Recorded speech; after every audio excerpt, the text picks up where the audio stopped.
case to come before the court is Jennifer Garcia, the James K. Matheson deal et al. Is everybody here with you as expected? Yes, sir.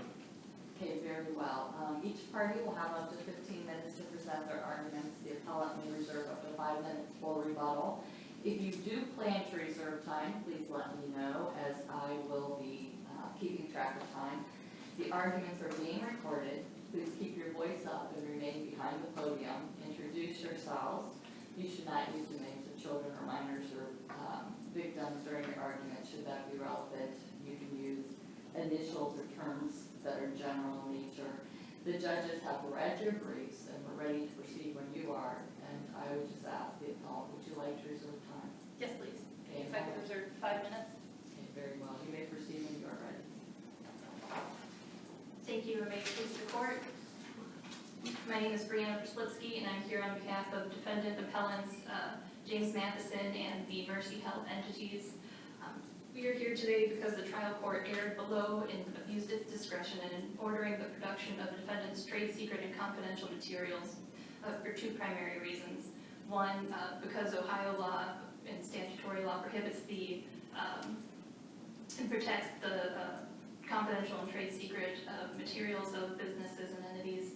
And second, because the trial court failed to enact protective measures over defendants' materials when it ordered defendants to produce those materials, such as a protective order, which defendants requested, and or conducting an in-camera review.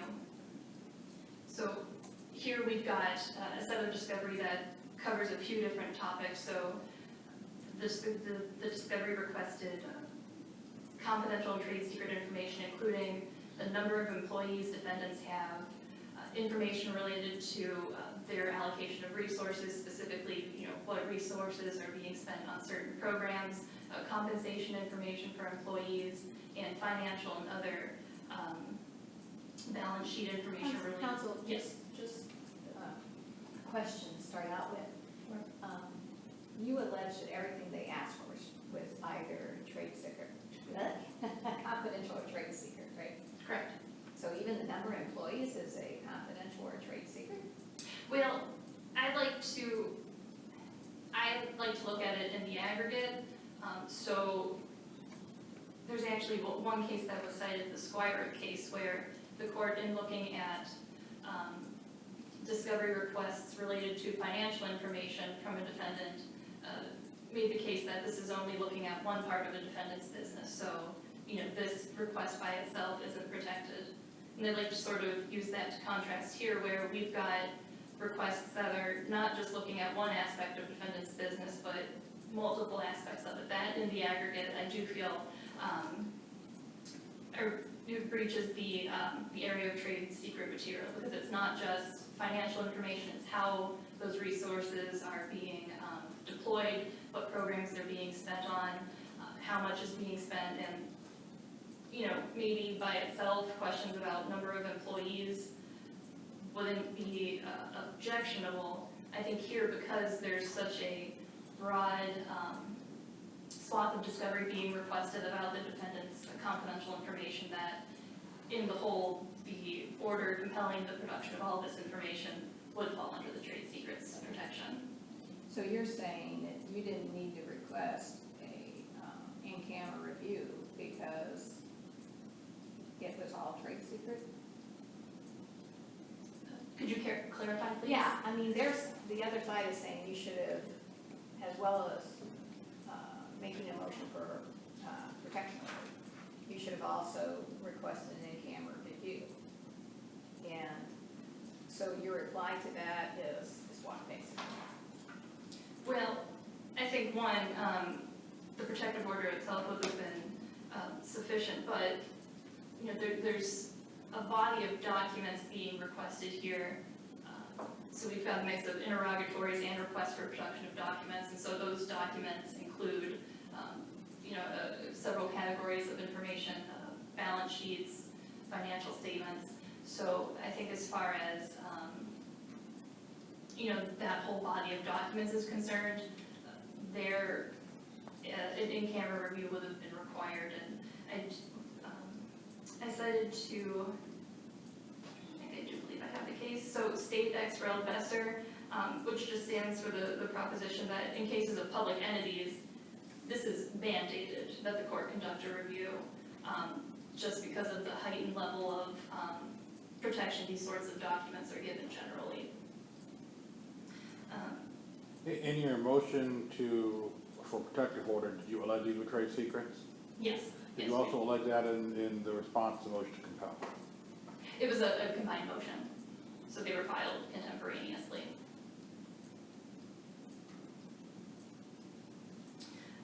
So here, I think it's really axiomatic that the body of documents we're talking about are documents that, relate to the defendant's governing of its business, its organization of it. And for these reasons, because this is a competitive healthcare entity, these are not documents that are generally made available. It's not information that's generally made available. And so the trial court's actions here in compelling the production of it is infringing upon defendant's ability to be competitive and to compete with these other healthcare entities as it relates to, how it's paying its employees, how it's organizing its resources, and how it's structuring its business generally. Now, I know that you're contesting whether you had the right to get into punitive damages. Correct. But how else would the plaintiff be able to demonstrate, what would be a reasonable punitive damage award if it got to that point, if you didn't have your financial records? Well, I think it could be done in a much more limited way, just in terms of what's being requested. I mean, to the extent that we're looking at information about our employees and compensation, I don't think that is necessary or relevant. I think a much more limited series of documents could, or even just an interrogatory stating the net worth of defendants could have sufficiently answered that response without requiring defendants to produce all of these documents. That's just one way. And so, unless the court has any further questions, I'll reserve the rest of my time. Very well, you'll have your full 5 minutes on rebuttal.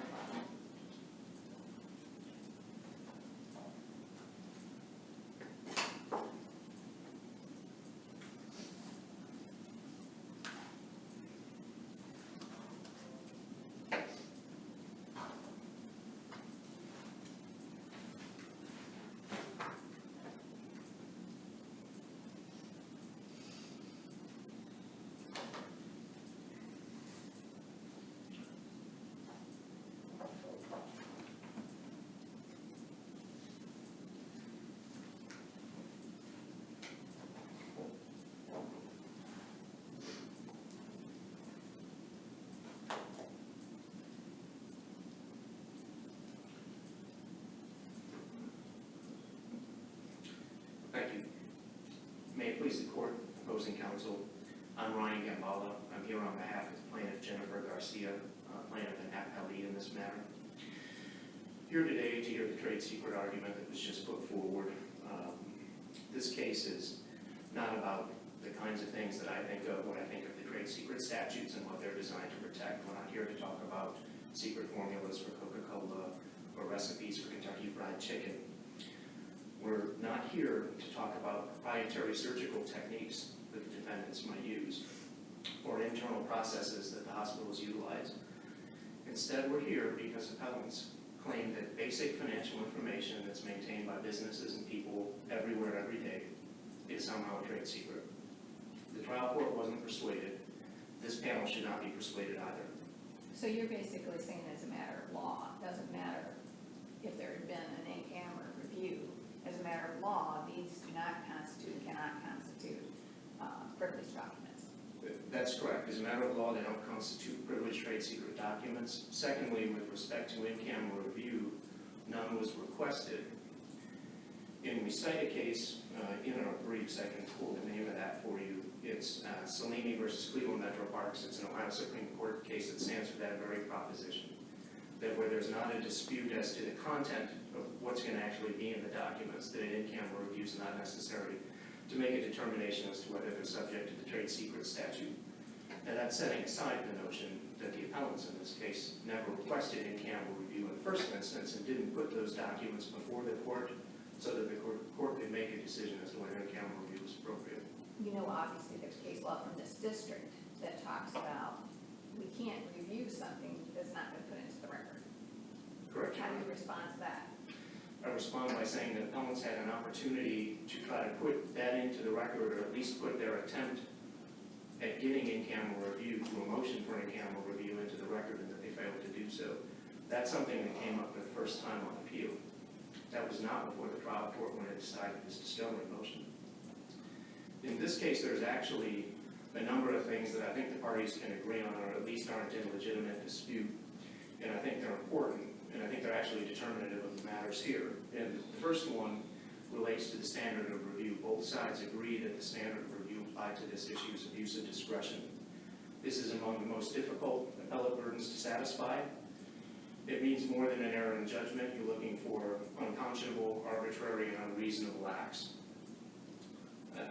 This isn't de novo review. The court's reviewing what was put before the trial court, the court's reviewing the trial court's decision based on what was put before it at the time it rendered a ruling on this discovery issue. Now, both sides also agree that the burden of proof lies with the appellant when it comes to asserting trade secret protections. Whether information is trade secret is a question of fact. Here, there was no evidence presented to the trial court, or referenced anywhere, even in appellant's briefs, to support the conclusion that the financial information we're talking about is a trade secret. There was no affidavit testimony, there was no deposition testimony, there was no privilege law provided, there wasn't reference to a single document that would support the conclusion that the financial information we requested was a trade secret. The trial court couldn't just take appellant's word for it, and neither can this panel. Without any record evidence, appellants cannot prove that the trial court abused its discretion. Now, we just heard a reference to Besser versus Ohio State University. That's a case that's cited by both parties.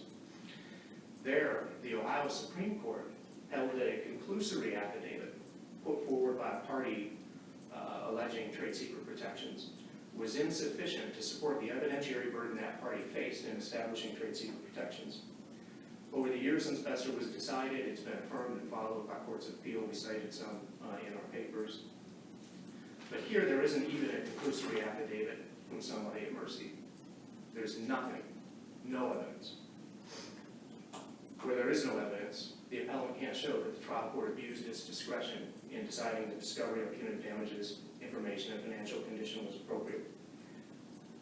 Now, third point that I think is beyond legitimate dispute, and Judge Carr, you hit on it just a few moments ago, is the notion that evidence of financial condition is discoverable when a punitive damages claim exists. And I understand that there's a dispute as to the timing for that discovery, which I will get to in a minute.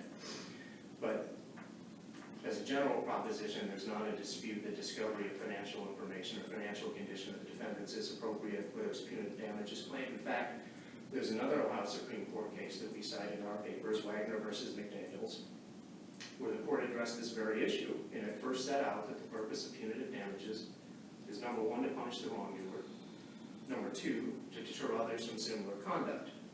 Then, the Ohio Supreme Court reasoned, and I'm quoting, evidence of the financial condition of the defendant is admissible and may be considered by the jury in determining the amount of punitive damages to be allowed and what amount of punishment would be inflicted thereby. Admissible. Here, we're just asking to get it through discovery. Now, as for... Counsel, let me interrupt you. Sure. In regards to punitive damages, was that also for each individual, Dr. Matheson, for instance, or was it just for the hospital? It was for Dr. Matheson at the hospital, Your Honor. Thank you. As to the timing issue, just because the trial of this matter is bifurcated does not mean that the same jury that was impaneled to hear the liability phase isn't going to immediately hear the punitive damages phase. In fact, that's what we requested when we responded to the motion to bifurcate to the trial court. And where the court's going to move right into the punitive damages phase of trial, there's no reason to delay discovery until that time. And in fact, doing that would hamstring our ability to ask follow-up interrogatories based on what we received, or to take the depositions of folks that we might want to get testimony from based on the financial information that's revealed.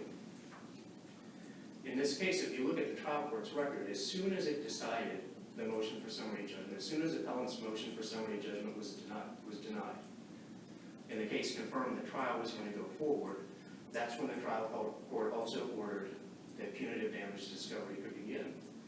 Because the court knew that the liability phase was going to be immediately followed by the punitive damages phase.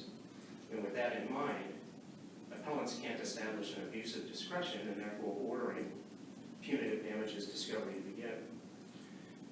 And in fact, I think that if the court reasons, as we suggest, that the information at issue here isn't a trade secret in the first instance. Wasn't that the difficulty to what the court ruled? The court has basically a one-sentence decision saying vote to compel granted. How do we know how the court exercises discretion if it decided for the trade secret, or if it decided there's not any evidence to show it's a trade secret because there's no affidavits? Protective orders are not needed. How in reading that decision can we say what the court's basis for exercising their discretion was? Well, I think we can look at the fact that trade secret was not amongst the objections listed in response to the discovery request themselves. Now, it was raised in the briefing, but I think we can infer from the trial court's decision that discovery would begin as soon as the court ruled that a trial was going to go forward, that they intend to impanel the same jury and hear the punitive damages phase immediately after liability. In fact, this is an incident that occurred in 2020. It's a case that was filed in 2021. It's going to be 2024 in a couple of months here. And I think the interests of judicial economy would certainly support the notion that we use the same jury that heard liability and go right into the punitive damages phase of file so that we can complete this case. One other point that I want to touch on, just because I saw it in the briefing and I want to make sure that there isn't any confusion. I think it's beyond legitimate dispute that there's not what I would call a traditional privilege argument here related to these documents. These aren't communications to and from counsel seeking or receiving legal advice. They're not communications at all. In fact, we're looking for evidence and documents related to basic financial condition. And so there's no privilege objection that lies relative to these discovery requests. The only real issue here is whether or not the financial records, evidence of financial condition, are trade secrets. The non-verified arguments of counsel without any record evidence to support them is insufficient to prove an abuse of discretion. Now, there's two statutory requirements to establish a trade secret. The first is that the individual asserting a trade secret has to derive some independent economic value from the information not being generally known or ascertainable by folks who would derive their own economic value from that information. There's no way that Dr. Matheson can meet that standard.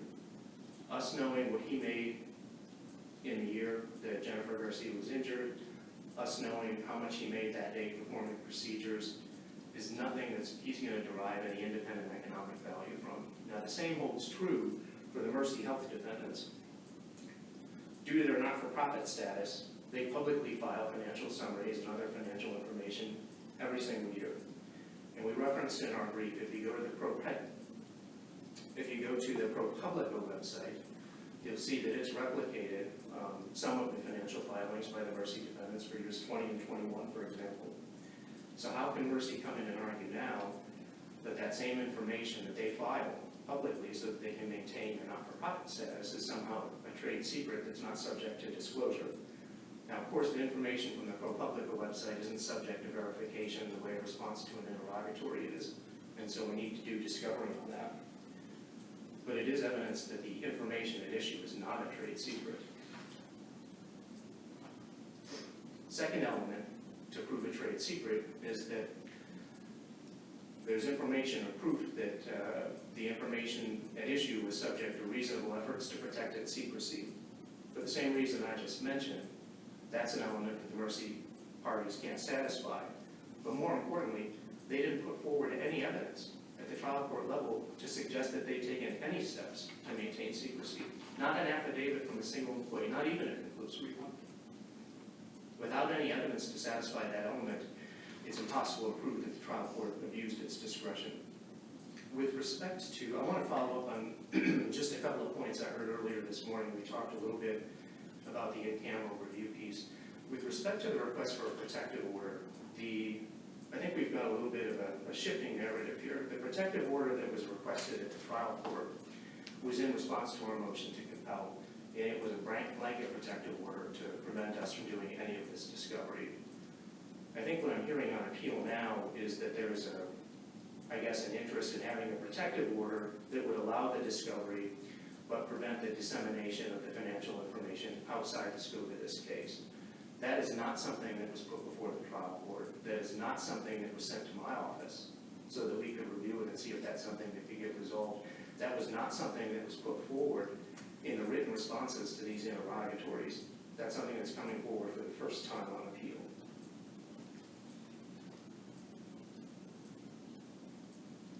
Same holds true for the argument that the issue with the request is really that they're overbroad. I think I heard reference to the request being for a broad swath of financial information. A way to remedy that would have been to work with the other side to narrow the scope of a discovery request, but there was no effort to do that. It was a blanket objection and a motion for protective order to prevent all of discovery.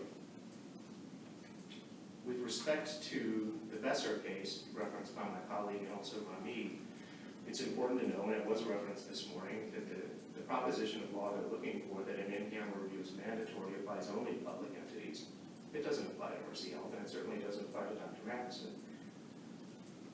I think the court hit on something earlier, too, when they asked if the number of employees was really something that was subject to trade secret. I certainly agree with the panel that it's not, as you could probably tell on the presence here this morning. But besides that, I think that's information that was actually provided by the Mercy parties in this case. And I would bring that up because it goes to the point that this was a blanket assertion without any effort to actually put together record evidence to support the conclusion that these were trade secrets. And instead, they're coming to this panel with nothing and asking the court to find that the trial court abused its discretion. The bottom line is that there's no basis, and let alone any evidence, for this court to decide that the trial court abused its discretion in ordering punitive damages discovery to proceed. Accordingly, the appellant's appeal should be denied, and the decision of the trial court should be sustained. Thank you, Your Honors. Thank you very much.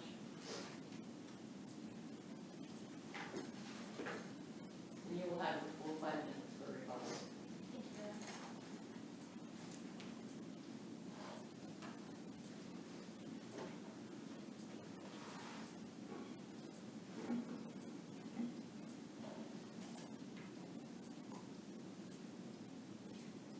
One issue I'd just like to return to is I think here it's, once again, the collection of requests that were issued and the universe of documents and information that's being requested. I think because these are so on their face related to the function, operation, and organization of the defendant's business that, you know, it's axiomatic that these are trade secret materials. We've got documents about the financial structure, where it's allocating funds, information about its employees. I think viewed in the collective, just from the face of what these documents are, they relate to the function of the business and its ability to be competitive with other businesses. Specifically, one thing I'd just like to highlight is, you know, the matter of compensation. You know, it's a matter between healthcare entities of maintaining a competitive edge over each other, being able to offer, you know, competitive wages to their employees. And so I think when we're viewing this in the aggregate, in the entire universe of documents that the trial court ordered defendants to compel, or defendants to produce, we've really got just a full picture of how defendants are operating their business, which is exactly the sort of information that the Trade Secrets Act is meant to protect. And then just one other thing I wanted to touch on is, you know, there's value in that competition there, going to the elements of, you know, what constitutes a trade secret. There are, you know, there is value in having that information protected, kept confidential. And I will say in defendants' responses to these requests, while the exact trade language or trade secret language wasn't used. Defendants did object on the basis that this was confidential private information, which, once it proceeded before the trial court, was further elaborated on and presumably considered by the trial court.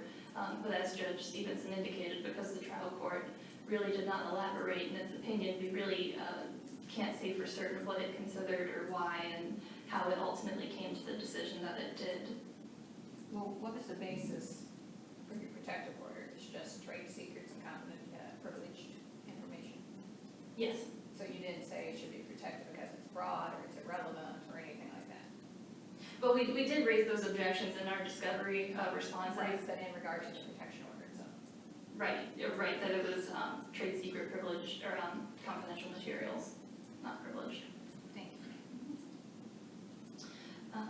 Then, unless the panel has any further questions, I would respectfully ask that this court find that the trial court erred below and abused its discretion by ordering the production of defendant's confidential and trade secret information, because these are materials which allow the defendant to be financially viable and competitive in its business, and disseminating these materials without these procedural safeguards seriously places defendant's ability to be competitive in danger. Thank you. Thank you very much. Thank you both for your presentations. The court will take the matter under advisement and issue a decision in due course. On the day that it's released, the clerk of courts will mail a copy of the decision to each of you, and the opinions are also going to be posted on the Ohio Supreme Court website. The court is now adjourned.